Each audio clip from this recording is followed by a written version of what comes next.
You're not just the founder of Timbuktu, the builder of the Nile Valley civilization. You're not just the one that established the city of Atlantis.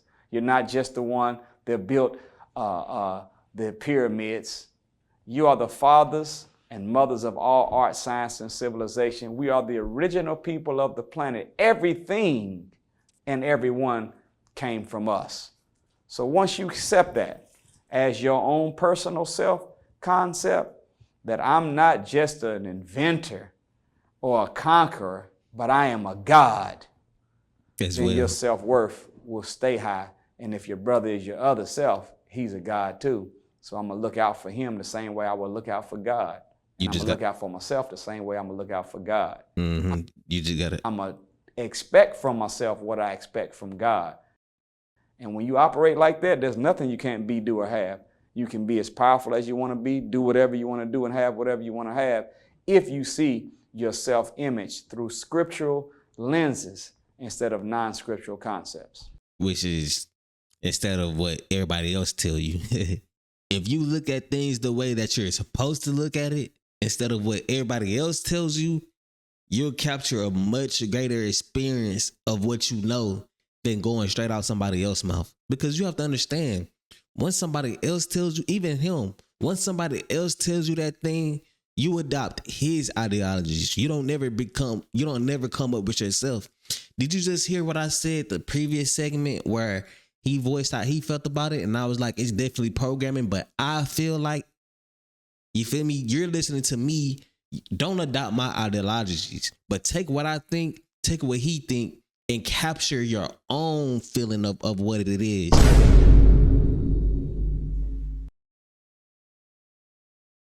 What's up, YouTube? It's your boy Vick coming at you with a brand new video. I don't know if I'm putting an intro in this video or not. But we reacted to Nuri Muhammed. If y'all don't know who Nuri Muhammed is, he's a Nation of Islam member, a Muslim that I done recently came across with today. And I'm going to see what he has to say. You know what I'm saying? I'm going to put it on my platform, what I have to say about it. In this video, a summarization is that he's talking about eating once a day, being like a God, which, you know, if you as a person, you know what I'm saying, you should always treat yourself and move as if you was a God, you feel me? And breaking the poverty mindset. The breaking the poverty mindset is the part that I really wanted to address in this video. It's a hour 40-minute video, but I'm gonna obviously cut it up and leave only the important parts into the video for y'all. If this video had an intro, man, and if y'all like the intro, make sure to go ahead and go down there and like the video right now, because if you like the intro, you will like the video. You feel me? Without further ado, though, let's get into what Brother Nuri Muhammed has to say. Do you remember the powerful message that you gave to him at General Penitentiary? It was dealing with the concept of manhood from Scripture. We kind of laid a base to let the brothers know that do not allow yourself to take any self-image or any other perception from non-scriptural concepts. They agreed.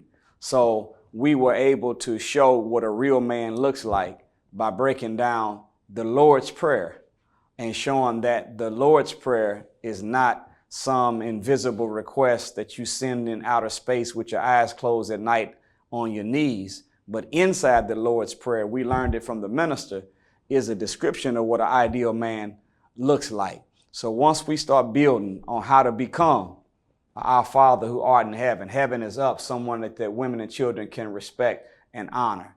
Hallowed be thy name. That means that you got to have an honorable and a noble reputation if you're going to be a real man.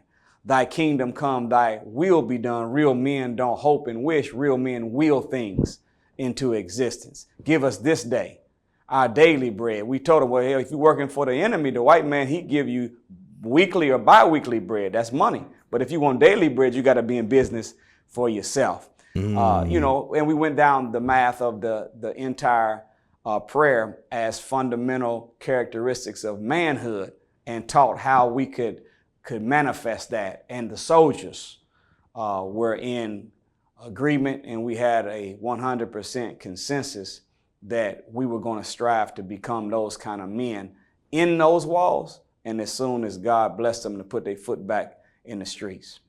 Okay, so I guess he had a speaking at a the only thing more penitentiary, difficult than running a which business. that is very important. People always ask me why I said before in the video that prison and the penitentiary is necessary for us. I've been to the pen, so I know any person that has been to the pen will tell you out themselves that the pen is definitely necessary for us, because otherwise just going to jail, getting out in 2 months, a month, that shit ain't gonna do nothing, because we not really understanding and feeling how that shit really feel.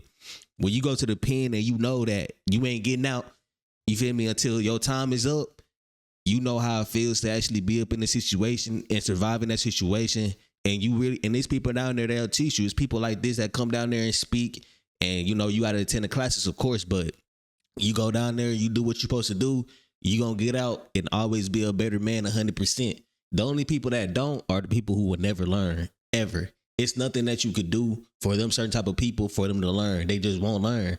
And it's degenerates like that in every single race. You know, it's just people who just not meant to be valuable to society. It's simple as that. But the most of us, the majority of us, aren't even supposed to be going down that path. We're supposed to be naturally successful off being born. You feel me? Because everything is lined up for the most of us to be successful. We just don't take advantage of that. You get what I'm saying? And you know, something that I learned the other day when I first started YouTube, man, it was somebody in my comments that was telling me about how the scriptures are actually hidden messages for how to be successful in life and how to carry yourself as a man, as a woman, as a human being, period. You feel me? Even though I personally don't believe in the scriptures, I don't believe in none of the books. You know, I converted to Islam when I was in prison. So that's a thing that I already have apathy and guidance for, you feel me? But as a sense of the scripture, which is the Bible, the word, the holy word, whatever you want to call it, the scriptures in there still pertain perfectly to what you want to be as a human, as a being. You know, every book that's out there right now is a knowledgeable, not every book, but all of these books are all very knowledgeable. Even though you don't have to believe in the religion, you don't have to worship the religion to read the books and to take from it what you're supposed to take from it. You know what I'm saying? Like the scriptures he just named, he explained the meanings to it. You know, I got one on my phone right now. Acts 7, chapter 17, verse 26. It says, from one man he made all the nations that they should inhabit the whole earth, and he marked out their appointed times in history and the boundaries of the lands. You get what I'm saying?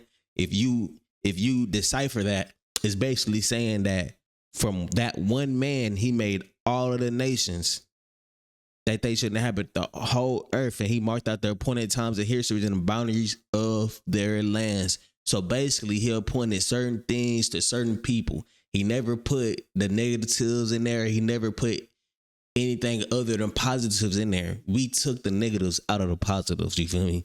And if you really want to look at it, it's from the one man, you could think of yourself as that one man, because that's how your life's going to play out, depending on what you do with what you got, you feel me? You have a timeline of where you're supposed to go in the future. It's up to you if you want to follow that timeline, if you want to do what you want to do. But everything, every choice that you make is going to change your timeline. You know what I'm saying? You have certain boundaries in life. There's certain things you can't do at certain times of your life. You know what I'm saying? You have to get to the stage to where you can expand your boundaries. And that's when you can really start, you know what I'm saying, expanding yourself. You feel me? So let's get back into the video, man. I talked a lot. It was a good ass intro. But hey, if y'all like what I'm saying right now, y'all might as well go ahead and subscribe, because you know I'm a realist and I'm gonna keep it real every time, man. Let's get back into the vid though, man. All right, I heard your story about your girlfriend at the time being pulled to the teachings of the Nation of Islam. Yeah. What was it about the Nation of Islam which moved you to join and change your life? Well, you know, as you just said, my girlfriend, we had been together since we were 14 years of age, as boyfriend and girlfriend. And for any of you in the viewing audience watching this that are young, do not try this at home. I do not recommend this formula.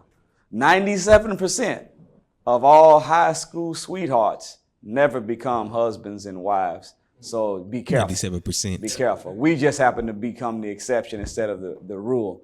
But her father wasn't in the nation, but he was what we would call a supporter or a sympathizer, always donated, always studied, read, came to events, and was taking them, her and her twin brother, to hear the minister ever since they were 4 years old, every year. So it was being installed into her subconscious mind, this wisdom. So when she reached the age of a teenager and began transferring from girl into woman, the wisdom that was poured in her as a child became activated to help her to navigate and make decisions. She got interested, gave me a message to the black man, 2 tapes by the minister. I never listened to them, never read the book, but she kept talking about it.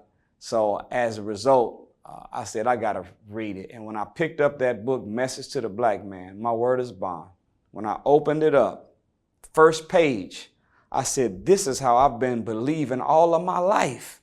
Mm-hmm. I just didn't know how to say it like this. And so I kept diving deep and studying that and listening to those lectures. 17 years of age, I was in the streets, coming out of the streets, and I didn't know anything to get right but go to church. Tried to go to church. I went to Sunday school, Bible studies, morning service, evening service, weekday service. I did everything you could do in the church, but I didn't feel like I was getting the strength to resist the pull of the streets. And that's usually what happens with most of us, man. Most of the people that's watching my video that turn into that street life, most of us all went to church with Granny, man. Most of us all went to church with Granny. We was all in church, looking at that, reading that book, not understanding what the hell was saying, looking at the pastor. Like, bro, I know the pastor is fucking at least three of the females that's sitting on the front row. Like, I can't do this. I can't. You know what I'm saying? Anybody that's ever hustled, you know it's just as hard to stop selling as it is to stop using. One's a fiend for the drug itself, the other's a fiend for the money that comes when you selling that dope. And I was on the other side of the equation. But whenever I start reading that Message to the Black Man, I start getting strength. Was it the discipline that they preached that kind of grabbed you? It wasn't. That was the turnoff. In my mind, I was like, man, looking from the outside in, this thing, man, this Muslim thing look a little too hard, man. I don't know if I want to. I said, you know what? After I play around for a couple more years, I'm gonna go ahead and join. But it was the wisdom, it was the insight, it was being able to explain questions that I had in my mind all my life. I tried to ask those questions of my grandparents and deacons at the church, Sunday school teachers, and they always would tell me, you know, boy, don't you question God. You just got to have faith. You just got to believe. But I came in contact with the teachings, and I learned that that's not what God wants us to do. He wants us to ask questions. In fact, Jesus said it like this: ask, and you shall be given. Seek, and ye shall find. Knock, and the door shall be opened unto you. Ask, seek, knock. You take the first letter of each one of those words, it spells ask again. So you're supposed to be questioning God. So when I studied the teachings, I didn't have to ask it. The answers were there. And I loved the concept that every other spiritual system that I had ever heard about teaches to worship God, believe in God, praise God, pray to God, honor God, but none of them taught you that you could become the God you believe in except the Honorable Elijah Muhammad. And that was the magnetic concept that drew me in. I didn't want to just believe in God. I wanted a spiritual system that would train me to become the God I believed in, and that is what the Nation of Islam is. Can you tell us about the origins of the Fruit of Islam, also known as FOI? And where did the idea come from to structure it like the military? Well, the Fruit of Islam is the name given to the military training of the men who belong to Islam in North America. This system of disciplined military training inside of a divine system was born out of the founder of the Nation of Islam, Master Father Muhammad, the one that came from Mecca. It turns out there is 1 scent that a woman just can't get enough of on a man. 1 scent. traveled 9,000 miles by himself and came to Detroit, found the Honorable Elijah Muhammad and taught him. This is a man we believe that God intervened in our affairs in his person. And so he is the establisher of the not just the message, but the method, not just the word that we teach, but the way. He's not just giving us the consciousness, he also gave us a culture. He didn't give us just language, he gave us law. And inside of that language or law, inside of that method is the structure of manhood training, military training, spiritual training, economic development on both sides, the male and the female. So the FOI is really any male member that has accepted the teachings of the Honorable Elijah Muhammad. You come under that spiritual military training to become a soldier for God in the army of Allah. Why is the FOI so successful in turning men around? Well, there's an old saying that you can't heal what you do not feel. And it is out of that concept that when you unpack the variables of both Bible and Holy Quran, very rarely are messengers sent. They're almost always raised. Why? Because when you raise someone to be a messenger from among a people that went through the same hell that you're catching, but yet became who he is, then it destroys the excuse mechanism in your brain that you can't do it too. So what makes us, I think, so effective is that, one, we weren't sent from another country. We're raised from the streets just like our brothers are in the streets. And the fact that we came up and caught the same hell at the same place, at the same time from the same enemy they're catching hell, yet in the midst of that, we can be sane, sober, respectful, honorable, and disciplined. It lets them know that they can do it too. So because we are and were once them, it makes them to know that if you were once me and you became what I'm looking at, then I too can do it as well. So that's part. And then, of course, Master Father Muhammad told us that it's going to take more than just teaching to raise us. And on one side, that's chastisement from God to get us correct. But on the proactive side, it's the kind of love that you're supposed to show your brothers. So we are taught that you're not a Muslim until you love, desire, or want for your brother People, what you love, desire, and want for yourself. We're taught that brother, base word of brother is other. Your brother is your other self. Mm-hmm. So whatever you want done to you, you got to be found doing it to your other self, your other you. So because of that concept, we operate with a certain kind of love for our brothers, like the love we have for ourselves. So we're more invested in trying to snatch the brother, hold the brother, get him from the clutches of Satan, walk him through a process that he can become the great man he's born to be. Do you think?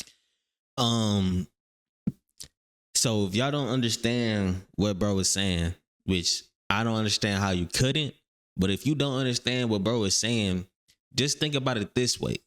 Most of the people that's watching this video right now agreeing with me was in the same exact position that the people who watching my video right now and hating what I'm saying was in. I used to be in the same exact position most of y'all were, man. Most of us all was in the same position because we all black. And the majority of us go through that stage because of the fact that we're influenced so easily by negative things, by false things, the kings and queens stuff, the fact that a lot of our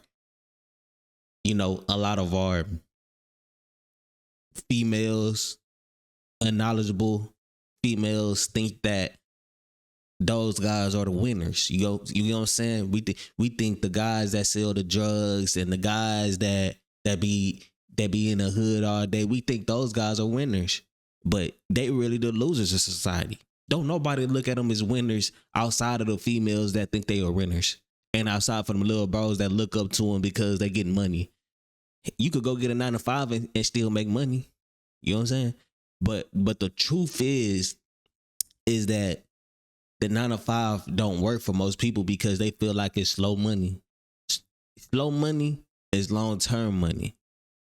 You know what I'm saying? And as long as you get money a good way and a legal way, that'll pay off way much more than you getting that fast money.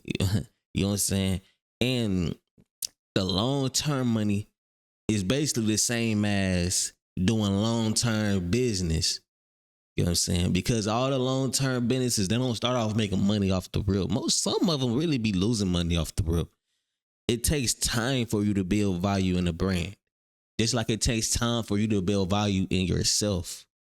It correlates the exact same way. So if you think of yourself as a business, then you would think of yourself the right way, because long-term positive solutions pay off. You will never get a fast result in a fast amount of time that's going to be worth it long-term. You know what I'm saying? It's about just being smart and about seeing the bigger picture.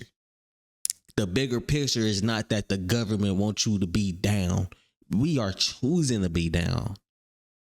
You know what I'm saying? As a people, we are choosing to be down. Most of the people that's influential in our industries, he should be a very highly influential person, but he's not. He's a minority influential.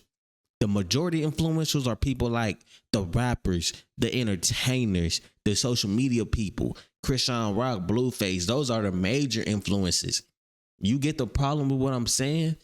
If I don't even want to bring up other races, because it should be understood that other races, they have major influences and they have minor influences, but the major influences are the ones that they really pertain and listen to. The minor influence that they have don't really influence nobody really in their communities unless it has to do with a black major influence. And the black major influences is their minor influence. You know what I'm saying? You get what I'm saying? Like, I don't know if I'm making sense to y'all, but it's making sense to me. You feel me?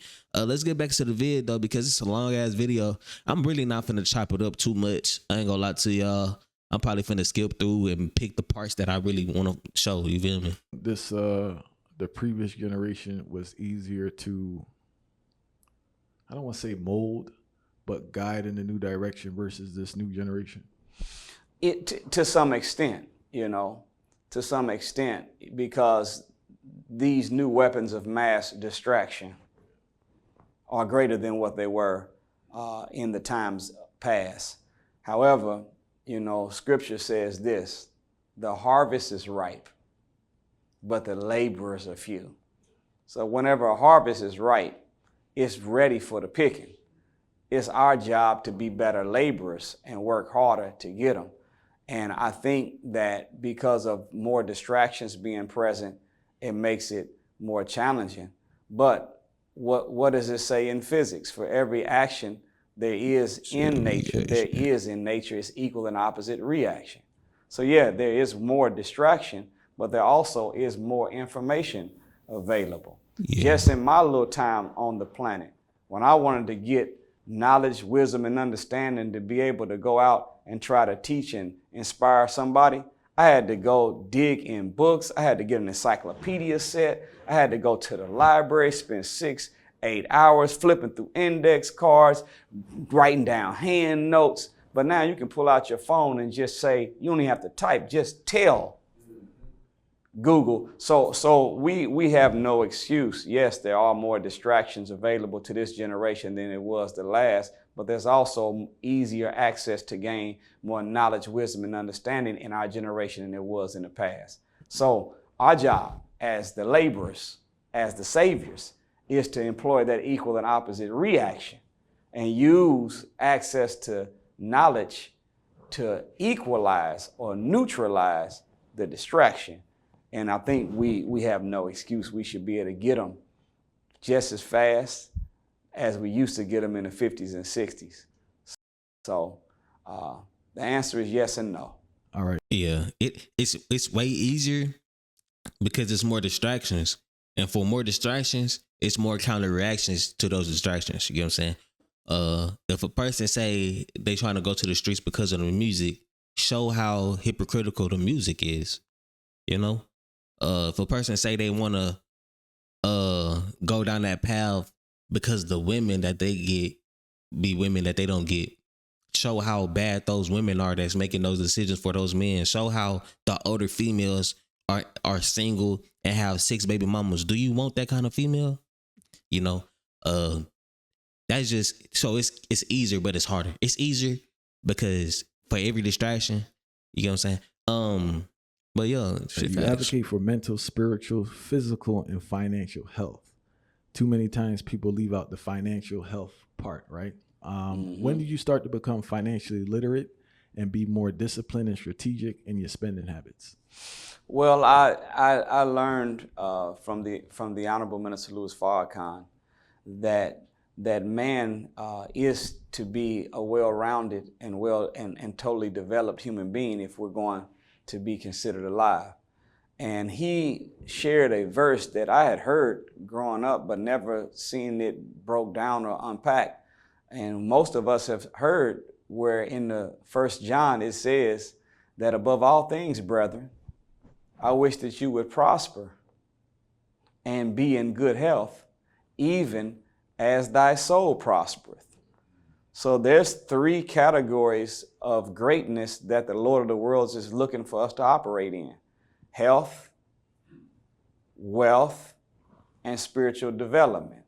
Now, if that verse says, even as thy soul prospereth, is saying, in addition to working on your soul, you got to work on your pocket. In addition to working on your soul, you got to work on your health. Or even if we're saying that something is even with in distance, or even in height, we're saying it's at the same level. So whatever level that we are striving to get our soul, we should be striving to get our health and our wealth to that same category. I learned too from the minister, there's a verse in Matthew 16:24, I believe, where listen to this.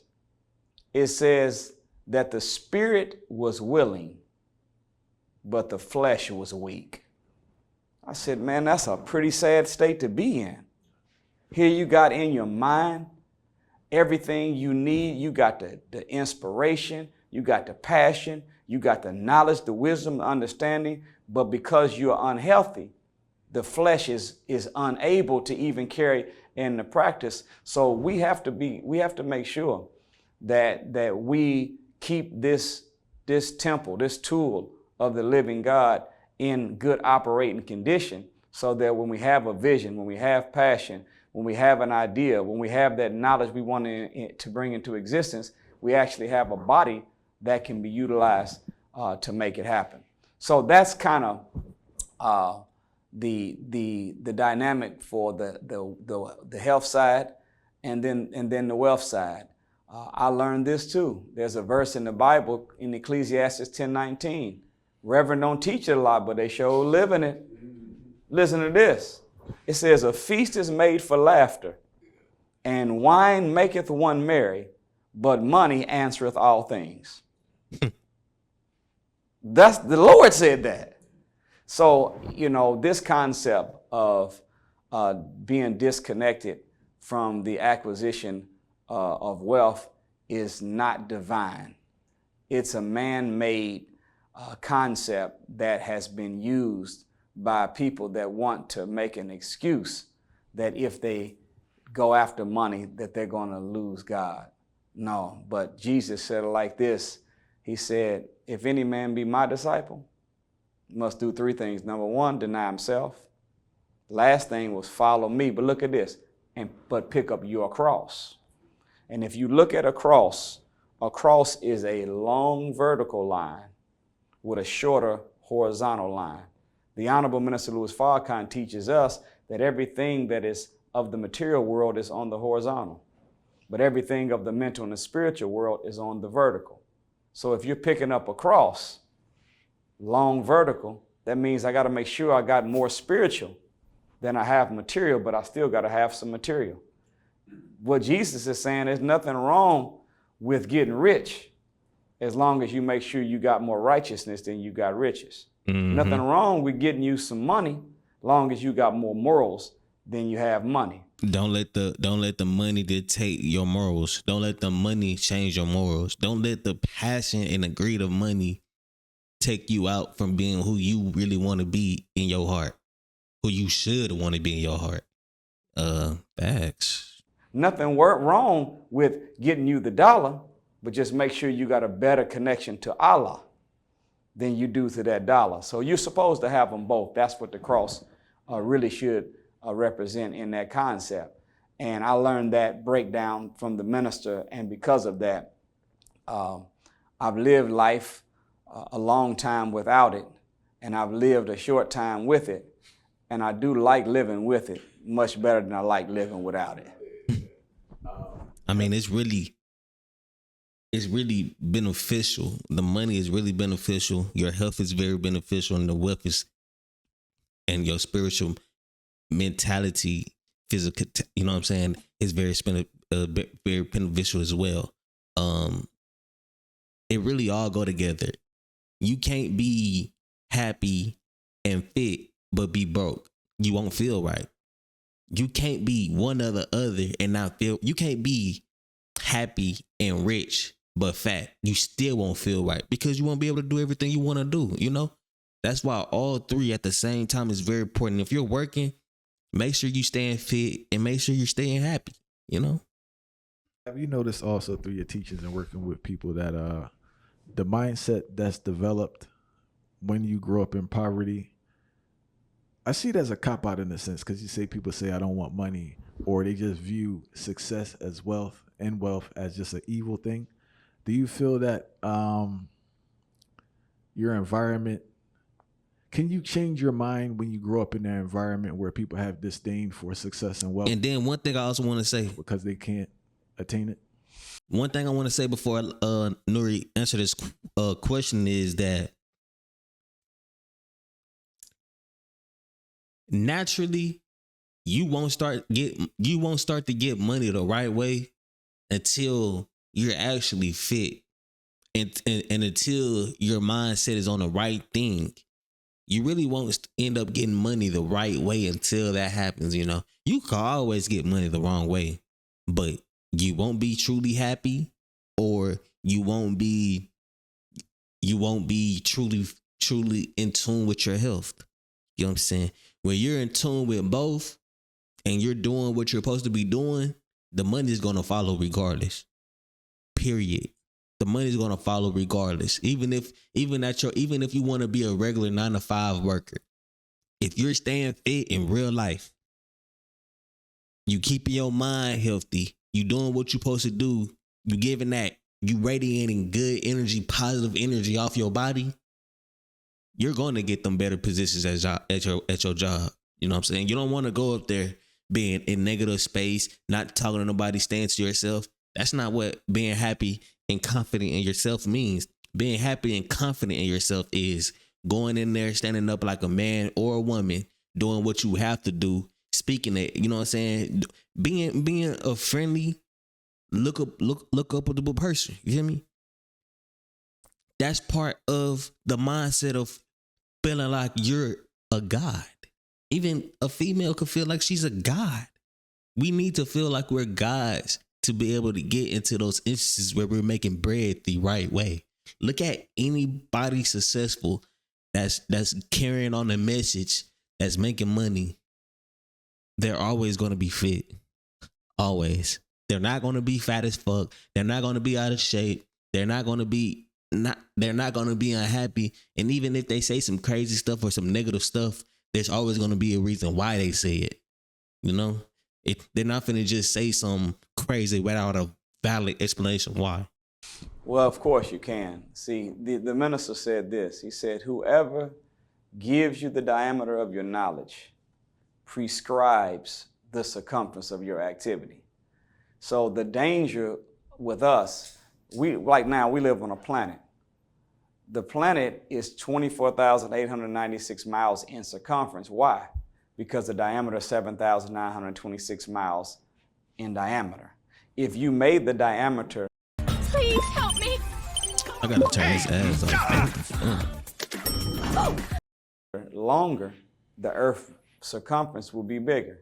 Our problem is that whenever we are constantly regurgitating in the hood the same madness, the same excuses, the same spookism, the same relationship with work, success, then we are only operating with a certain kind of diameter of knowledge that produces a certain kind of circumference of activity. Well, what we've done, and has happened to us, is that we came from that same little short diameter of knowledge that we were taught by our family members, but we were expanded with a new diameter of knowledge that came from the teachings. That in turn, what did it do? It expanded and made our circumference of activity greater. So the only way you can be wealthy is your circumference of activity has to be greater. There's no cheat code. There's no hack. There's no jailbreak. There's no trick. There's no ghost coming from out of the sky that's gonna make everything. Success is a campaign of discipline. Yeah. So if you're not willing to work hard, work smart, and work for a long period of time, then you will never be able to be successful. So we learned that by having our diameter of knowledge expanded by the wisdom and teachings of the Honorable Elijah Muhammad. So we broke that mold of what you are speaking of as a poverty mindset. They call it in church, they say it's a generational curse. But generational curses are not passed on through just living and being around somebody with the same last name. Generational curses are the repetition of bad habits that existed in the family or the friends or the neighborhood that you was in. Where you change those habits, then you change your curse. So there's no generational curse that comes just from osmosis. It's a learned behavior. So we unlearn it by having our diameter of knowledge expanded, and anyone can do the same thing. Please explain to the viewers why you say The real goal of religion. The goal of religion is not for man to go back into sainthood or apostleship. The goal of religion is to get back to God. The goal of religion should be a spiritual system that makes you into a God. So the only way that can happen is if we allow Islam, the teachings, the practice, the morals, the ethics, the law to be with us, not on Sunday morning when we go to celebrate at the building, but every day of our life when we move around in the world and do what we do. So it should affect business, it should affect parenting, it should affect the car you drive, the way you drive, it should affect the food you eat. It's a way of life, not a religion. It's not something you put on and take off. It's something that you wear all the time as your infit, not your outfit. All right, what's the greatest lesson you have learned from Minister Farrakhan? I know that's a hard one. Man, that's very hard. Because if you could break it down to two also. I could say that what makes it so challenging is that, Allah God has, according to the Holy Quran, 99 chief attributes. And we've been taught by the minister that every attribute of God is also a human characteristic. So he made us in his image. Regardless of what you could say, regardless of what book of religion you worship, it is agreed upon that we are the strongest creatures by physicality alone, but the fact that we can operate our brains in the way that we operate, that was make us the strongest creatures, period. There is no stronger creature than a human on earth. And it's the reason why. That's what the concept you read in the Bible where it says man is in the image and likeness of God. Image is a physical reflection. Likeness is a spiritual reflection. Likeness, so teaches the Honorable Minister Louis Farrakhan, means that you're created in the same mind, same nature, and character of the God. So we all have the 99 attributes of God, all of their human characteristics. Some of them we manifest naturally, but some of them we have to learn and acquire and practice and get better at. The beauty of the minister, in my humble opinion, is he's the living proof that not one or two, but all 99 can be manifest in perfect balance.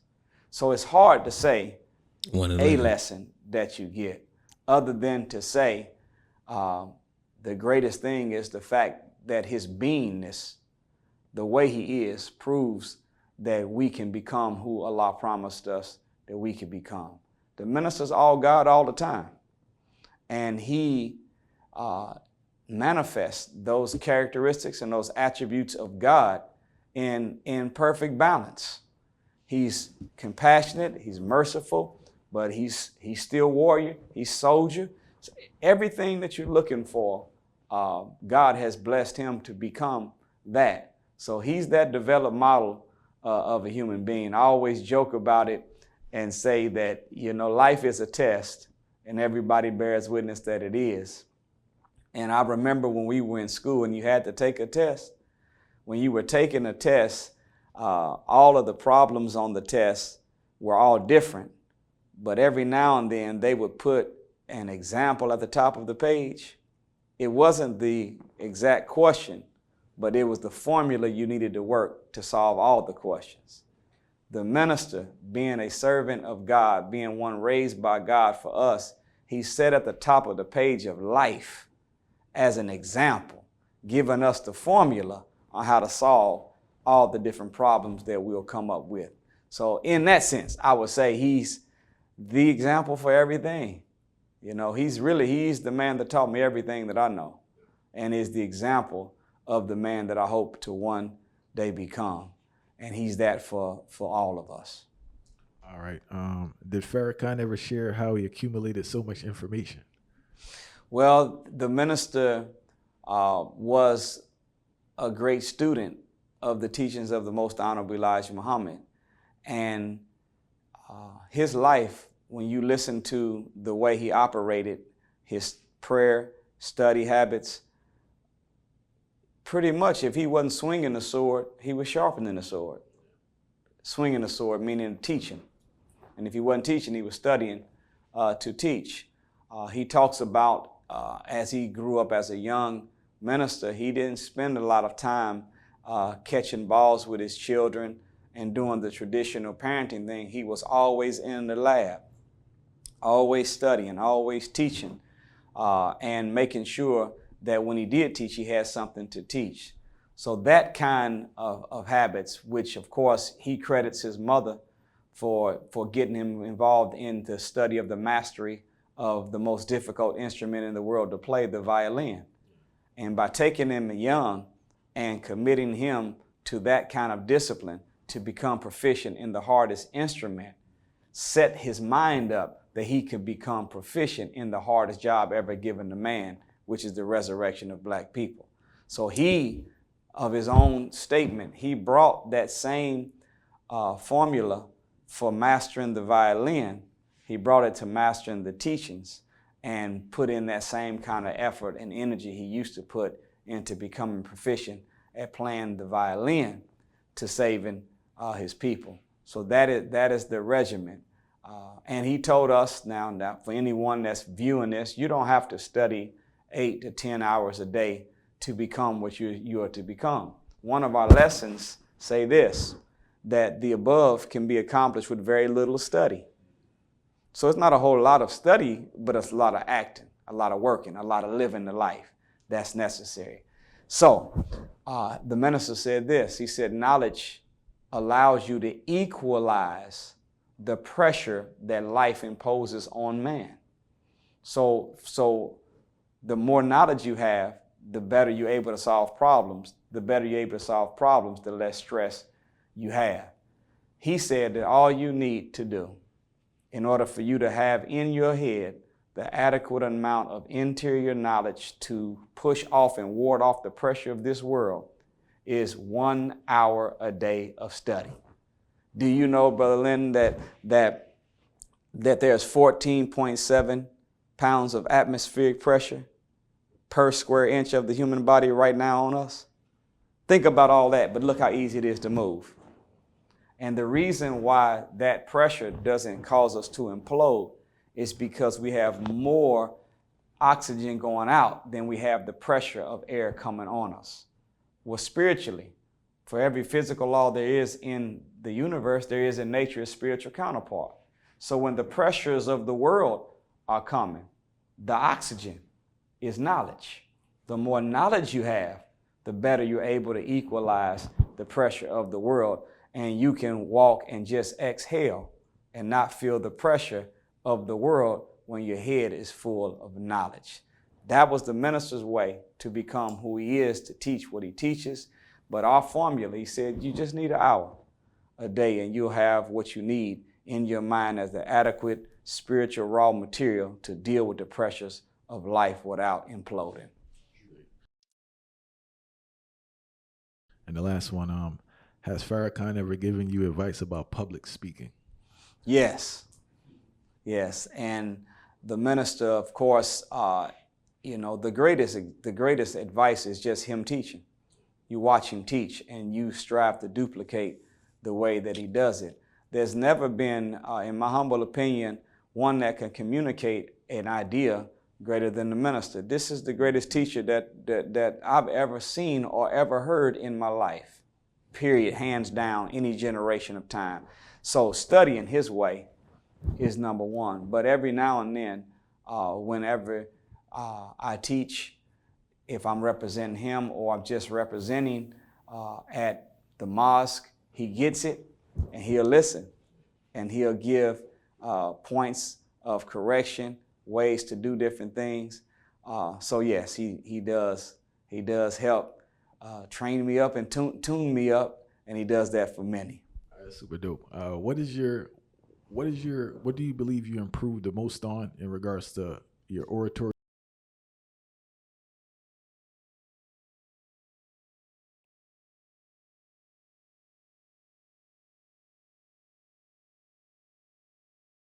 All right, cool. And I want to touch on the quote in regards to self-worth. It seems to be a humongous issue in our community, right? People just don't believe they're worthy of anything. They don't feel they're worthy of success. We have a lot of self-sabotage in our community, right? What advice would you give to the viewers out there who are struggling with self-worth and struggle with believing that they can do great things? Well, again, we said it a little earlier, something that we brought out to the brothers in the General Penitentiary in Jamaica that had stick and stay with them. And I was trying to inform them this. I said, do not allow your self-image or any other perceptions to be given or taught to you by non-scriptural concepts. So when you think self-worth has to come from what God said about you. And once you take on a scriptural concept of self, then you start saying, wait a minute, I'm in the image and the likeness of God. Well, if I'm in the image and likeness of God, that means that everything that's true about God is true about me. If I'm in the image and likeness of God, that means when God looks at me, he sees himself. Well, when I look at myself, I should see God. If I'm in the image and likeness of God, I'm not a duplicate of God, I'm a replica of God. Duplicate would just be image, meaning I look like, but replica, which means I look like, in likeness, I got the power and the function of what I'm a copy of. So whatever God can do, I can do. So when you have that kind of self-image and self-concept, that produces self-worth. Where we're going wrong is most people have mistaken self-esteem for self-worth. Mm-hmm. And there's a difference between self-esteem and self-worth. Self-esteem is what you think about yourself based off of how other people see you. But self-worth is what you think about yourself based off of what God said about you and how you see your own self. So once you come into acceptance, that I'm not accepting any other definition of myself other than a scriptural concept. What God said about me is true. And as long as I know I'm operating with integrity, with discipline, I'm doing the best that I can do, striving to be like him, then my self-worth is intact. The root of all of our crime, all of our problems is self-hatred. We've been fed a heavy diet of lies about the black man. And it's so scientifically that there is a synergism of subtle little things that mess up black ability to see itself right. Just think about as children, Tooth Fairy. Think, look, little white girl. The rainbow shows up. We don't tell the child that the rainbow is the product of the sun that's 93 million miles away, sending a ray of light at 186,000 miles per second, and it begins to penetrate one of the droplets of water that is in the cloud that was formed by the earth, having its water pulled by the moon and gathering 6 miles above civilization. So whenever the 58 facets of light began to shine through the raindrop, it begins to reflect through the raindrop and produce something called a rainbow. We see a rainbow, say, you know, it's a leprechaun, a little white boy. So Tooth Fairy, little white girl. Leprechaun, don't forget about Santa Claus. Yeah. So the programming, how do you fall in love? Cupid, a little naked little white baby with some chicken wings on the back, shooting you with an arrow to make you fall in love. These are little play stories that have a real effect on our mind. Because the child now thinks love comes from white people, money comes from white people, gold comes from white people. All the gifts are going to come from them. Then you go and you read everything that the adjective black is attached to is always negative. Everything the adjective white is attached to is always positive. You look it up in the dictionary right now, the word black has 120 negative names attached to it. But look up white. 34, all of them positive. Little white lie. See that? Bad guys wear black. Funeral, black. But wedding, you wear white. Angel food cake, chocolate icing. White cake, white icing. Devil food cake, chocolate cake, chocolate icing. Bad luck, behind the 8 ball, the black ball, last ball to go in on the table. You knock it in too early, you lose. What knocks all the other balls in? It's the white ball, it's the cue ball. It's bigger, heavier than all the other balls. It puts every other color ball in its place. See, these are subliminal programs. So by the time you get finished with folklore, language, and then multiply that by all the images of the messengers, the warners, the disciples, are all been painted white, then we've been fed self-hatred. Okay, now I see why people say that we've been programmed. Because now that he put it that way, it really makes sense. Because I study psychology and I understand how important subliminal messages is, and that's all subliminal. That's kind of crazy to really think and actually hear it coming from his mouth, because it's like, okay, now it makes sense why people say we've been programmed this way, because we're taught this shit in school. Do I think that it equates in black self-hatred? No. But it's definitely a way to program and thinking all these white people, all this shit is white people ideologies, and we're getting taught that and adopting it. I don't believe that it results in self-hatred, only because of the fact that if it did, other races would feel the same way because they're not white, you know?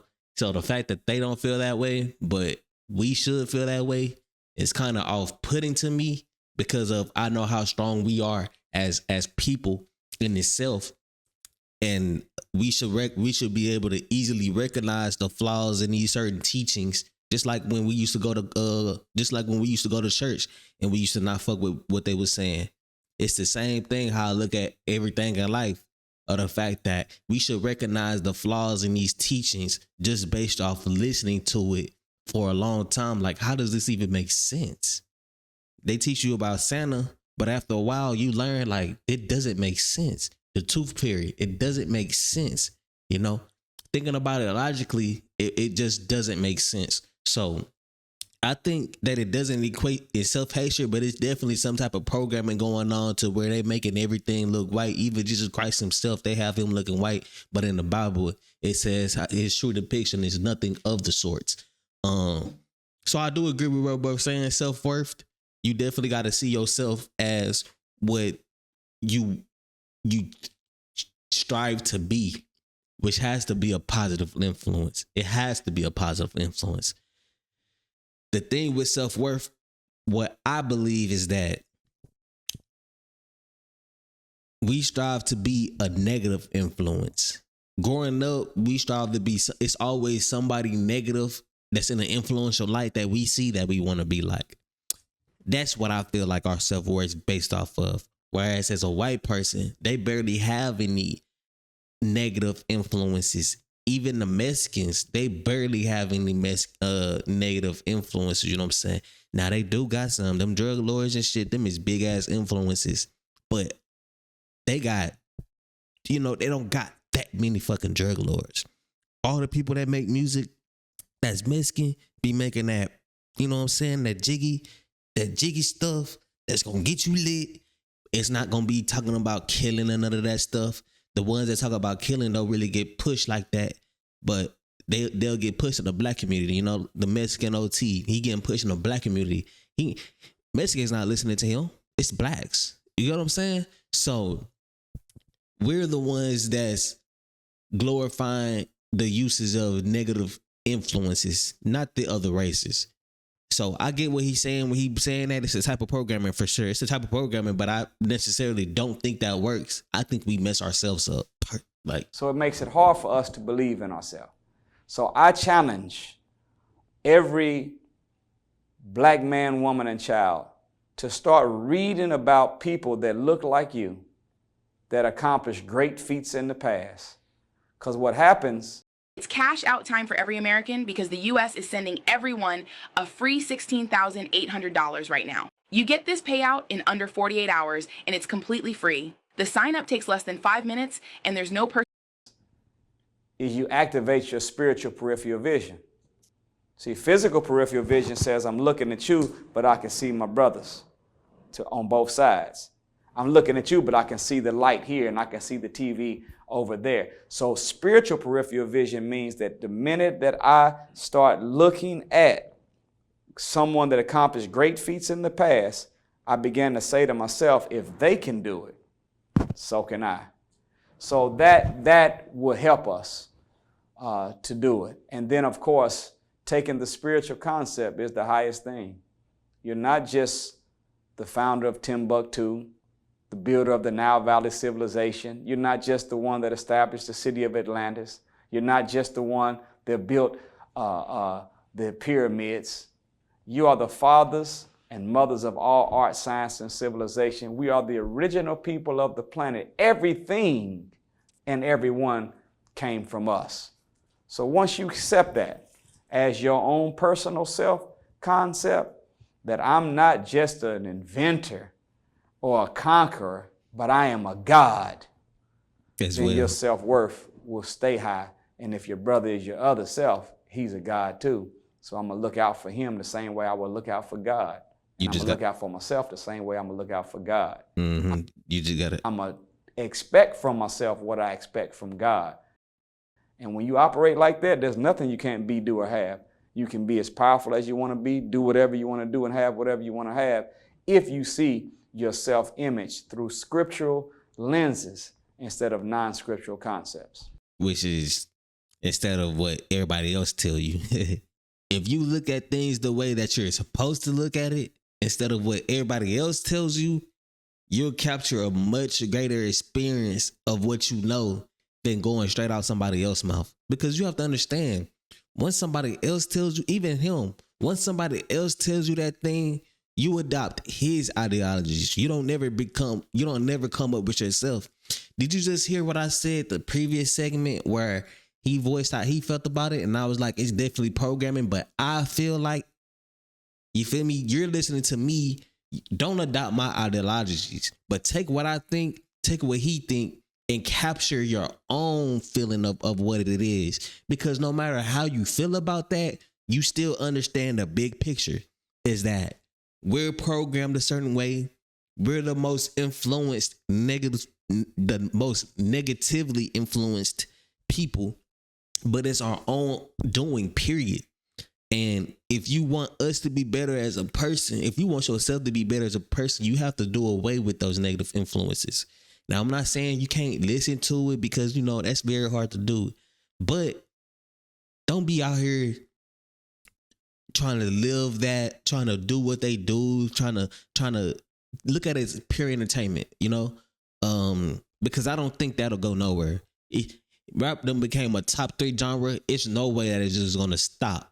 So I can't say boycott it or to stop supporting it because I purely don't see it going nowhere. But support the people who's trying to make different kind of music, you know? Do due diligence in letting people know that it's pure entertainment and not just what you're supposed to live as a black man, you know, as a black person, as a person who listens to that type of music. You don't have to move that way. You don't have to. People who listen to gospel music don't be moving that way. Just think about it logically. And you'll gather your own experience and your own feelings of how you feel toward these things. You don't have to adopt what he believed directly to become like him. You just have to adopt your own ideology that's unique to you, but it's still the right ideology that you should have. And there's one more thing I want to touch on. Thank you for giving advice on self-worth. Consistency. People struggle with consistency, and you know you need that to achieve anything. That's what right. advice would you give to people who, so they can just start and stay with it, bro? Because I give thanks to the people who start, right? But they get weeded out real quick because when things get a little rough, you know how that go. Well, it's the discipline. See, what is discipline? The Honorable Minister Louis Farrakhan said this. He said, self-discipline is self-love. And where there is no discipline, there's no love. So how do you prove you love yourself? You got to discipline yourself. What is disciplining yourself? Is doing what you should do, when you should do it, whether you feel like doing it or not. See, self-discipline activates in your brain an override mechanism that whenever it's not fun anymore, it's not new, it don't feel good anymore, it still allows you to maintain an action until you reach your objective. Self-disciplined people, when you self-discipline, you don't quit when you're tired, you quit when you're done.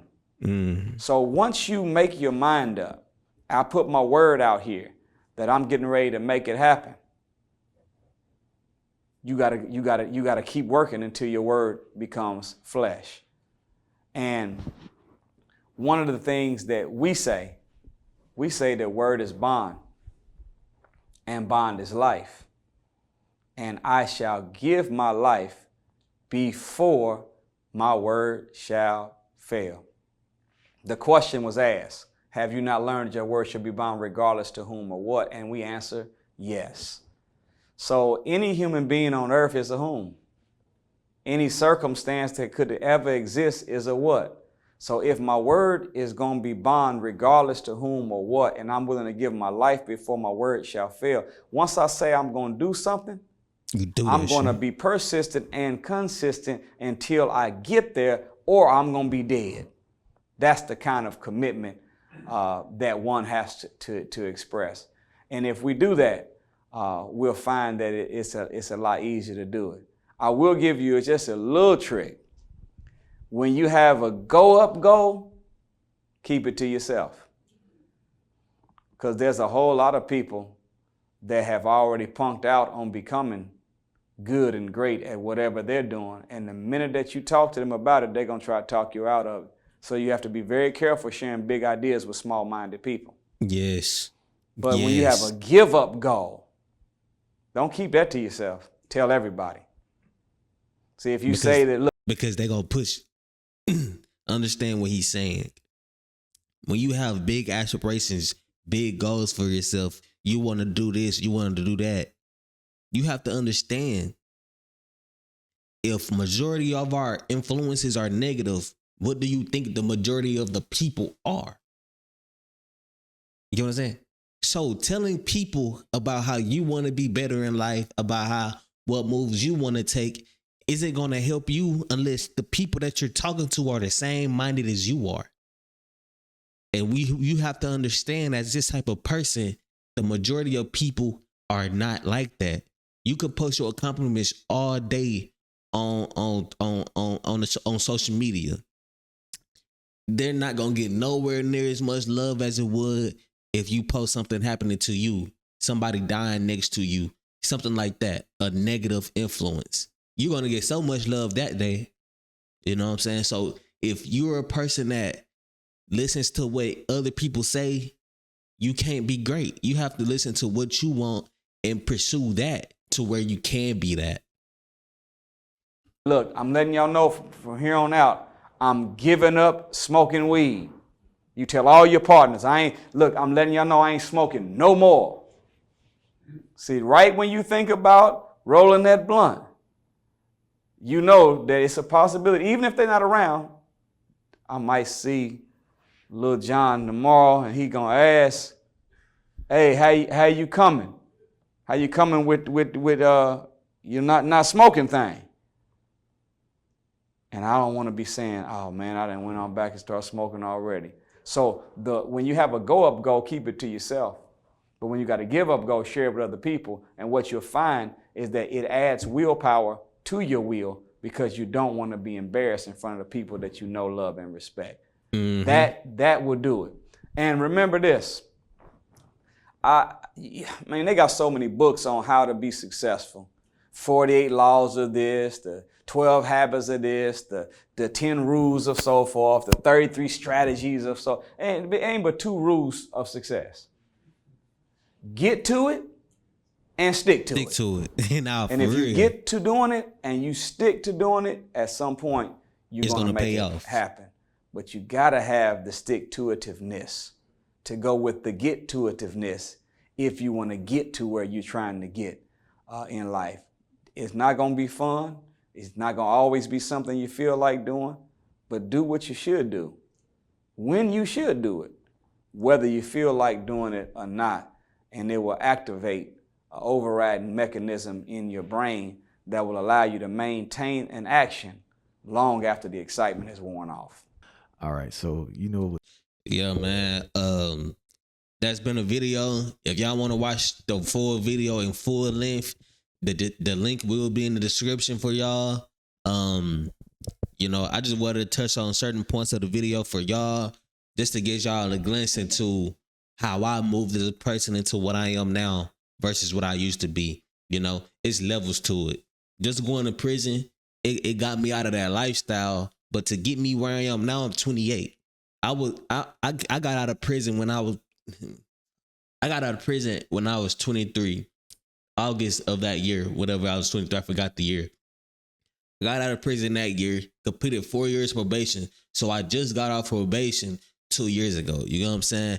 And I was still doing the same. I wasn't doing the same stuff as legally type stuff, but I wasn't pursuing nothing greater. I was working, doing regular stuff. I went to trade school thinking that was the play, and it was, you know what I'm saying? It got me to where I was, but I was never truly happy doing what I was doing. I had to find myself, find what I was really wanting to do, passionate about. So I started doing more research. More research got me to people like this. The Honorable Elijah Muhammad was the one that I really listened to.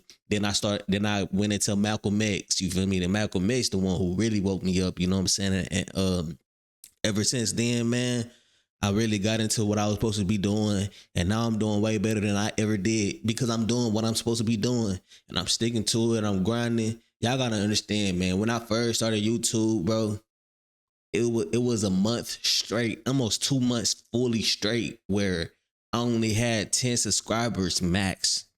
I literally just went up that December month with that Cam Newton, Charleston White video.